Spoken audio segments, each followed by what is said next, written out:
tudo que está recalcado, né, que constitui esse nosso inconsciente, quando ele vem à luz, provoca essa sensação de estranhamento, uma espécie de angústia com relação ao encontro desses elementos recalcados que nos incomodam.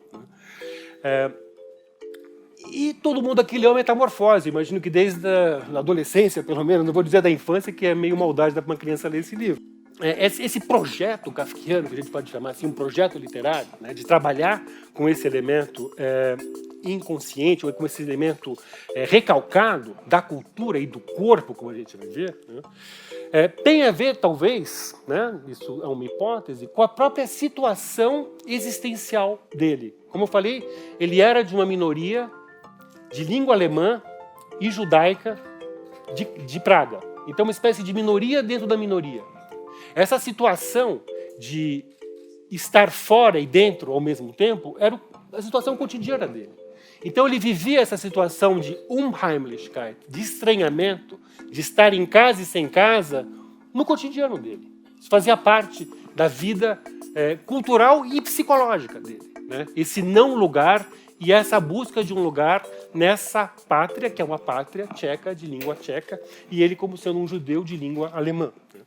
Então, essa situação que o Deleuze e o Guattari vão falar de uma literatura minorizante. Por que minorizante? Porque ela vai partir da minoria, vai, por assim dizer, simbolizar o ser minoritário, o não ser dominante.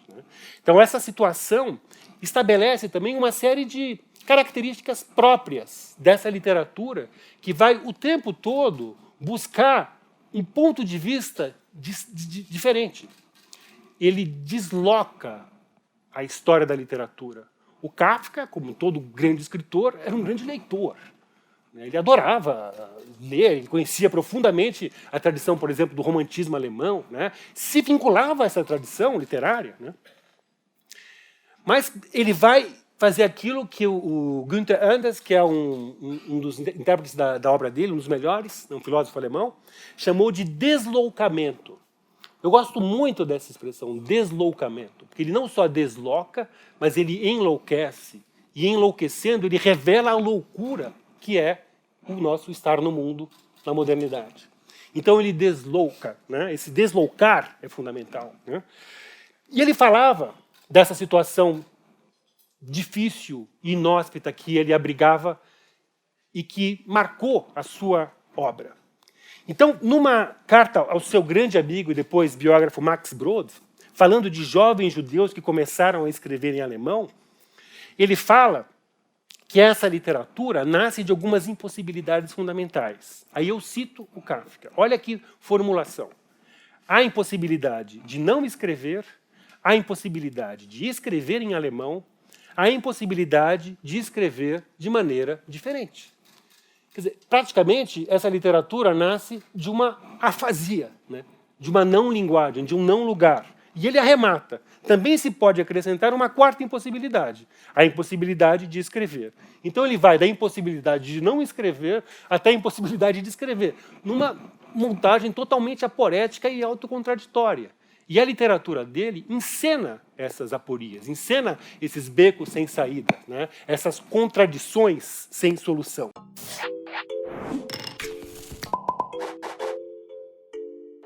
Despertar e descobrir-se transformado num inseto gigantesco, ou ser preso e depois julgado, sem sequer saber do que te acusam. Estas e tantas outras histórias que deixam a gente com o coração apertado foram criadas por Franz Kafka, um dos maiores escritores do século XX. Kafka nasceu em Praga, na República Tcheca, em 1883. Filho de uma família alemã, judia, habitou um mundo estranho, que se pretendia iluminista, que questionava o poder concentrado nas mãos dos reis. Sonhava com igualdade e defendia uma outra fé, não em Deus, mas na razão. Mas a razão, através da ciência, acabou por inventar baionetas, rifles, pistolas, canhões e morteiros, granadas e gases venenosos que mataram mais de 16 milhões de pessoas, se considerarmos só o genocídio armênio e a Primeira Guerra Mundial. Kafka observava tudo e sentia profundamente. Escreveu a vida toda. Não somente contos, novelas, cartas, mas também diários. mas não ganhou dinheiro com suas obras. Chegou a estudar química, mas se formou mesmo em direito. E depois de formado, trabalhou num escritório de advocacia e numa companhia de seguros.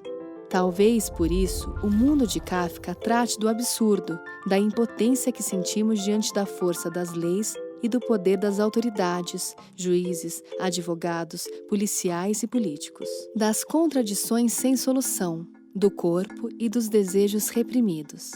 Os personagens de Kafka nos causam desconforto. Não à toa, quando somos tragados por um universo de burocracia, dizemos que estamos numa situação kafkiana. Já sentiu isso alguma vez? A literatura de Kafka, entretanto, pretende causar mais do que o desconforto. Ela quer ser como um machado que corta o mar congelado dentro de nós e que nos reconecta com a nossa humanidade.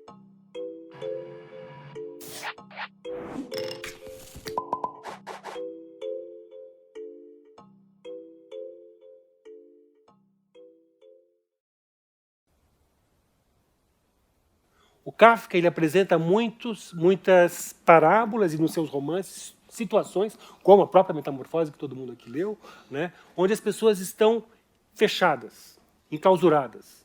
Nos diários dele, né, eu não vou ler aqui, né, mas, por exemplo, assim, ele fala, minha cela de prisioneiro, meu forte. Ele fala muito dele como alguém que está numa prisão.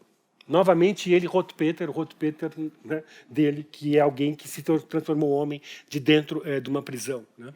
Então, existe esse esmagamento espacial e existe um esmagamento também temporal, né?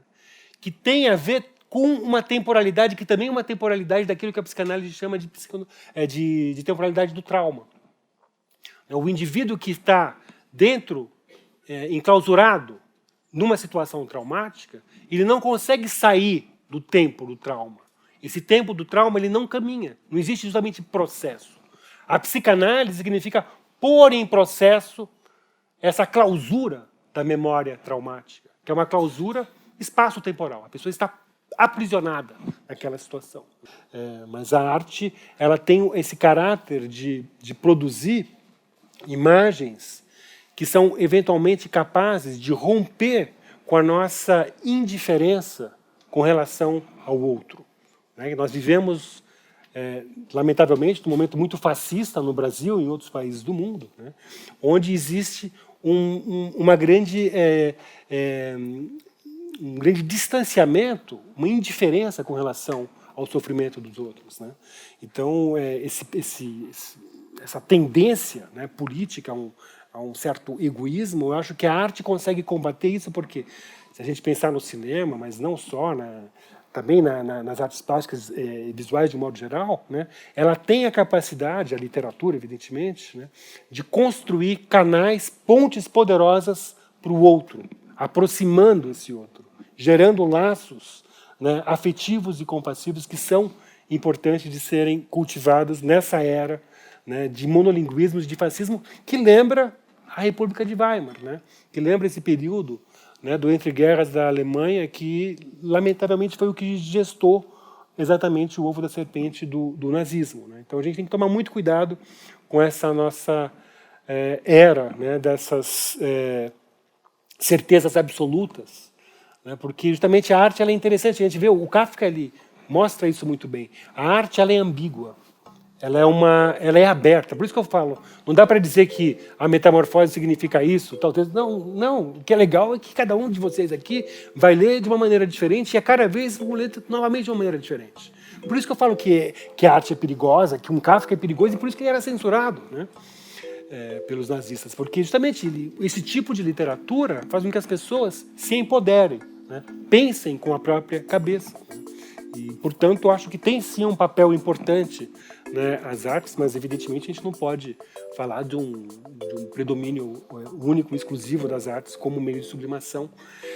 É até uma utopia, né? Tem o Flusser, o Wilhelm Flusser, que é um dos grandes sucedâneos do Benjamin na segunda metade do século XX, e também um grande leitor e admirador do Kafka, porque o Flusser vem da mesma comunidade judaica de língua alemã de Praga, né?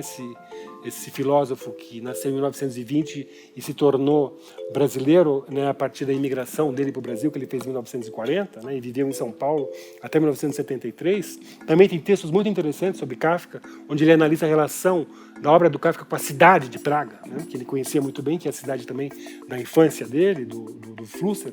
O Flusser tinha essa utopia, né, ele morreu lamentavelmente num acidente de carro em 91, antes da web se estabelecer, mas ele, como pesquisador dessa área de mídias, ele já pôde ver, né, os antecessores, né, dessa revolução midiática, né, da internet e da digitalização. Ele teve esse sonho que ele colocou sobretudo nesse livro, O Universo das Imagens Técnicas, né, de que as pessoas se tornariam cada vez mais, graças a automatização, etc., as pessoas vão ficar livres, com mais tempo livre, e todo mundo vai conseguir se transformar em criador, né, de novas imagens, né? Ele fala de uma sociedade das imagens pós-escritural e pós-histórica. É uma utopia interessante do Fusser. Eu acho que a gente ainda vai demorar muitas décadas para ler e entender esse grande filósofo brasileiro, que inclusive também precisa ser mais lido e reconhecido.